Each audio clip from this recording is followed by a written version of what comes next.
एक छोटे से गांव में एक पुराना टूटा फूटा घर था जिसे लोग भूतिया हवेली कहते थे।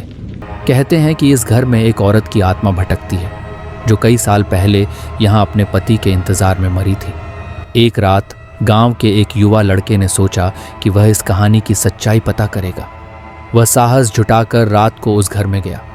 जैसे ही वह अंदर दाखिल हुआ उसे चारों ओर एक ठंडी हवा महसूस हुई। घर के अंदर हर चीज़ धूल से ढकी थी और सन्नाटा ऐसा था कि उसकी सांसों की आवाज़ भी साफ सुनाई दे रही थी। वह धीरे धीरे घर के अंदर बढ़ता गया। अचानक उसे लगा जैसे कोई उसके पीछे चल रहा हो। उसने मुड़कर देखा लेकिन कोई नहीं था। फिर उसे एक धीमी सी सिसकी सुनाई दी।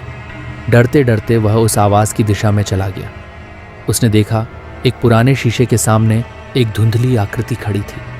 उसकी आंखों से आंसू बह रहे थे और वह अपने हाथ में एक पुरानी तस्वीर पकड़े थी। लड़का जैसे ही और पास गया वह आकृति अचानक उसकी ओर मुड़ी और उसकी आंखों में सीधे देखते हुए बोली, क्या तुमने उसे देखा? मेरा पति वापस कभी नहीं आया। लड़का डर के मारे पीछे हट गया और उसी क्षण वह आकृति गायब हो गई। बिना समय गंवाए वह वहां से भाग निकला। बाहर आकर उसने देखा कि आसमान में बादल छा गए थे और हवाएं तेज चलने लगी थी।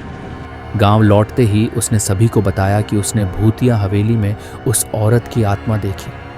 इसके बाद कोई भी उस घर के करीब जाने की हिम्मत नहीं जुटा पाया। कहते हैं कि आज भी वह औरत अपने पति का इंतजार कर रही है और उसकी आत्मा हर रात उस पुराने शीशे के सामने खड़ी होती है।